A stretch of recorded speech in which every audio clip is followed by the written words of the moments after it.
Udah selesai. Tutup talim kita. Kalau itu udah dibaca itu, tajwid lancar, lagam muncul sendiri. Makanya orang tua kita itu nggak banyak-banyak irama itu, tapi tahu kita ngajinya bener. Irama muncul. La yasqaw min qaum, jangan saling cela. Afwan Ustaz. Waalaikumsalam warahmatullahi wabarakatuh. Mana urutan yang benar? Belajar irama langgam dulu dalam membaca Al-Quran atau belajar makhraj dulu? Belajar tajwid dulu. Tajwid. Ya kan? Tajwid itu adalah membaca dengan baik dan benar. At-tajwidu lughatan al-ityanu bil jayyidi wa istilahan ilmun yurafu bihi haqqu mustaqam sifati wal muludi wa ghairi dzalika kat tarqiqi wa tafhim wa nahwihima. Ma ghayatu ilmi at-tajwid wa ghayatu bulugh nihayati fi talaqil qur'ani alamatul luqiyah min al-hadat nabawiyyah as-sahiyyah wa qila ghayatu sawnul lisani lil khata'i fi kitabillah ta'ala. Paham? Tidak. Tajwid artinya mendatangkan sesuatu dengan baik dan benar. Secara istilah dalam ilmu syariat adalah satu ilmu yang diketahui dengan ilmu itu cara membaca Quran dengan benar, makhrajnya, sifatnya, panjangnya, pendeknya, tebalnya, tipisnya, seperti diajarkan oleh Rasulullah SAW. Makanya kalau orang belajar tajwid, bacaannya baik dan benar. Kalau sudah baik dan benar, maka tidak ada yang diperbaiki. Nah, ini ada orang belajar tajwid dengan cara yang tidak baik dan tidak benar, makanya muncul kemudian ilmu tahsin, ilmu untuk memperbaiki. Apalagi yang nggak belajar. Anda bagaimana bisa belajar irama kalau nggak tahu cara bacanya? Itu yang tidak tepat. Nah, sekarang kebanyakan, bukan kebanyakan lah, beberapa ada yang mengikutkan tajwid kepada irama, itu kebalik. Orang kalau udah belajar tajwid akan muncul irama sendiri. Karena Quran itu istimewa. Silahkan cek, masing-masing akan muncul. Anda kan bisa bedakan irama langgamnya Syekh Sudais dengan Syekh Suraim. Ya, walaupun yang satu tinggi, satu rendah, mirip-mirip, Anda bisa tahu, oh, ini Syekh Sudais, ini Syekh Suraim. Ini Syekh Mishail Rasid. Ya, ini Al-Affasi. Syekh Mishail Al-Affasi. Nah, ini si fulan, ini si fulan. Ya, ini Matrud, ini Al-Ghamdi. Dari mana taunya? Muncul sendiri. Jadi ketika tajwid itu benar, kemudian dipelajari, makhrajnya, sifatnya. Makhraj tempat keluarnya huruf, sifatnya itu karakteristik huruf. Kadang-kadang keluar di tempat yang sama, cuman sifatnya beda. Ini makhraj nih, tempat keluar masjid. Cuman kan keluarnya beda-beda. Ada yang tangannya begini, ada yang tangannya begini, ada yang tangannya begini, ada yang begini. Tempat keluarnya sama, cuman gayanya beda. Ya, ada yang keluarnya di bibir misalnya mim waw, mim waw, mim waw, mim waw. Bah. Ya kan? Tempatnya sama, mim waw, mim waw, mim waw. Cuman sifatnya beda. Mim waw. Wow, gitu ya. Da dengan ta, tempatnya sama. Da ta. Makanya bunyinya beda. Da ta. Da ta. Hamzah dengan ha, tempatnya sama makhrajnya, harful hawa.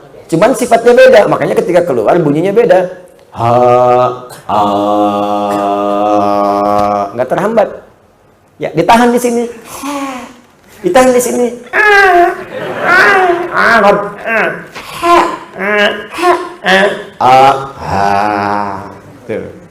Makhraj bisa sama, tapi keluar beda sifat huruf namanya. Ya, habis makan pete jengkol, gitu kan? Baik, nah itu sifat makhraj. Kalau Anda sabar belajarnya, maka bacaan akan benar. Makanya kalau ketemu guru-guru yang mengajarkan makhraj, sifat, ibtida, waqaf dan seterusnya, nah, itu kalau bertemu guru yang ketat, berbahagialah. Itu artinya Allah sayang dengan kita. Karena diajarkan benar, sabar aja. Ya, kemarin saya ajarkan di Al-Azhar di Bekasi. Jadi Quran itu sangat indah. Kalau Anda sabar 20 ayat atau sampai ayat 71, ya, di situ Anda sabar aja. Itu kesananya akan mudah. Tinggal gharib muskilah. Ya, tinggal yang nggak biasa dibaca. Karena gini, 29 huruf hijaiyah kurang lebih. Ketika keluar di makhraj itu dibagi 3 bagian. Ada yang sulit, bo, bo, bo. Ada yang gampang, ada yang tengah-tengah,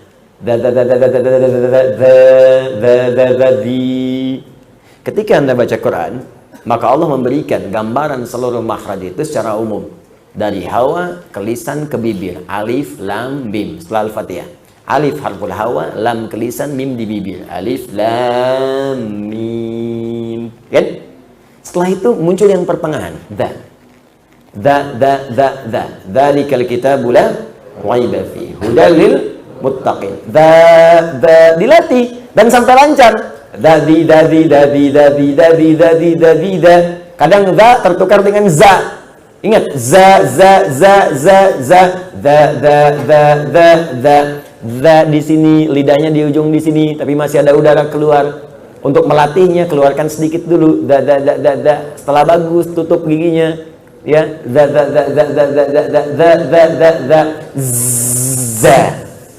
Ya, kadang sering ketukar. Ada za, ada ada ja, beda.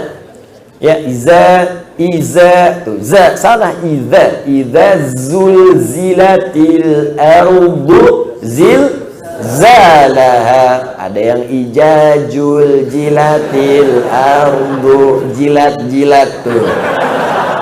Ya, za. Nah, supaya kita mudah, oleh Allah diajarkan za. Begitu lancar za, jadi di. Makanya ayat kedua, ketika dzalikal kitabul la raiba fihi hudal lil muttaqin, munculkan di ayat ketiganya. Alladzina, lancar di ditemukan dengan zai, za.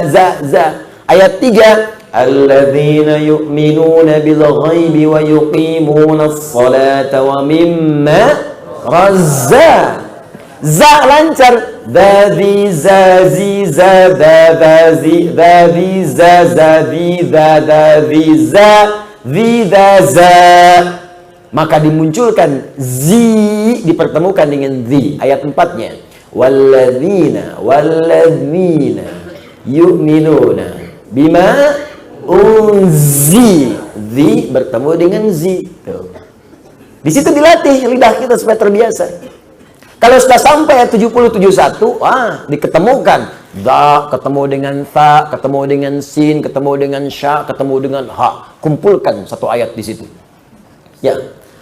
Qala innahu yaqulu innaha baqaratul la dhalulu tuthirul arda wa la tasqil hawta musallamatul la syiyata fiha. Ketemu. Ada sa, ada za, ada sa, ada sya, ada ha. Dikumpulkan semua. Kalau udah lancar itu ringan lidah kita. Qala innahu yaqulu innaha baqaratul la dhalulu tuthirul arda wa la tasqil hawta musallamatul la syiyata fiha.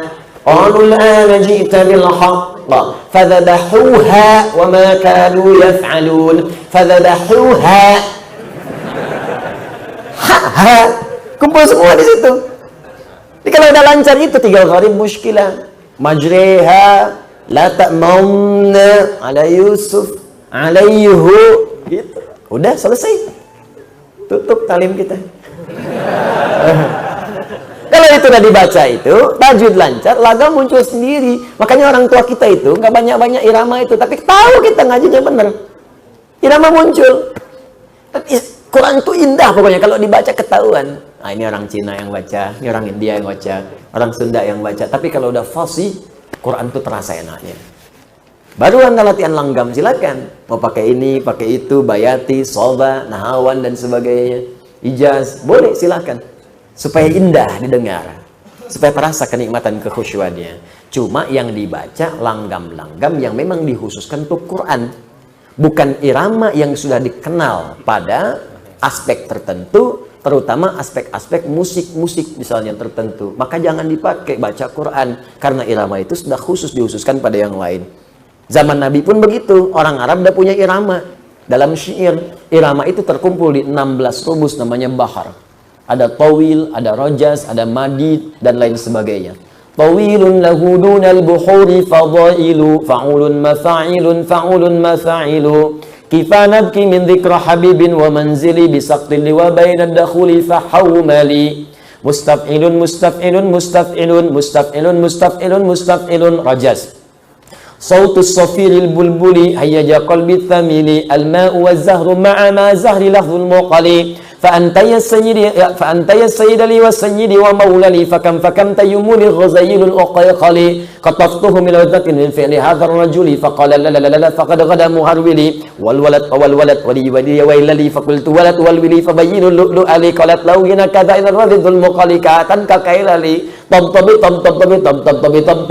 لي. Ulangi. Mufa'alatun fa'ilatun tala'al badru alaina min thaniyatil wada'i wajaba syukru alaina mada'alillahi da'i. Jadi banyak Mustafa Hafid itu sering ngutip-ngutip syairnya Hasan bin Thabit yang jadi Qomarun itu, yang dikutip oleh orang-orang sekarang. Ya, itu asalnya dari syair-syair. Nah, cuma irama itu nggak pernah dipakai baca Quran karena khusus untuk syair. Makanya nggak pernah orang baca Quran pakai rumus madid tala'al badru. Ya. Pernah nggak dengar misalnya di masa Nabi sampai sekarang orang baca wadduha pakai irama madid. Wadduha walaili idza saja. Dibaca Masjidil Haram, wah muntah semuka bumi.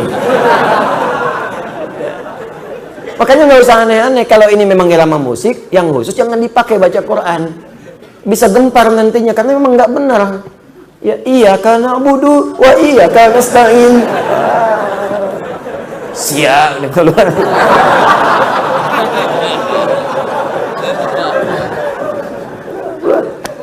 Jelas ya, makanya nggak usah aneh-aneh. Baca Quran, langgam Jawa, langgam tajwid, cepi. Nggak usah. Nah, ini begitu orang mesti ribut-ribut, ya. Jadi belajar yang betul dulu. Ya, kalau dari sudut pandang fikih boleh kan tidak ada larangannya. Iya, tapi kan ada kepatutan di situ. Ada kepatutan. Orang-orang Anda sendiri kan merasa itu nggak benar. Karena merasa nggak enak juga dalam hati. Dan hati itu nggak bisa diingkari. Nggak bisa diingkari. Jadi kalau Anda baca dengan hati, maka nilai Quran itu hadir dalam jiwa. Dan Quran akan terasa jadi milik Anda dalam kehidupan. Maka kan orang sering katakan, sentuhlah ia tepat di hatimu. Maka ia akan jadi milikmu untuk selamanya. Catat. Jelas ya? Nah, jadi sudah ya. Jadi ini urutannya tajwid dulu, baru akan muncul langgam, baru belajar. Ya. Nurun Nabi. Nah, ada bayati. Ada apa lagi? Sobang, ya. Apa lagi? Syikang. Ar-tayran 'ala al-ghusni yunadi. Terus terapkan ke Ar-Rahman. Atat busyara. Misalnya, ya begitulah ya kurang lebih. Saya nggak pandai begitu, ya. Tapi setidaknya belajar sedikit-sedikit supaya tahu gitu, tahu. Itu biasanya dipakai di Ar-Rahman. Ya, kalau di Qul Huwallah nggak bisa, ya, terlalu pendek. Jelas ya? Baik, saya kira itu yang bisa saya sampaikan. Semoga Allah muliakan kita semua.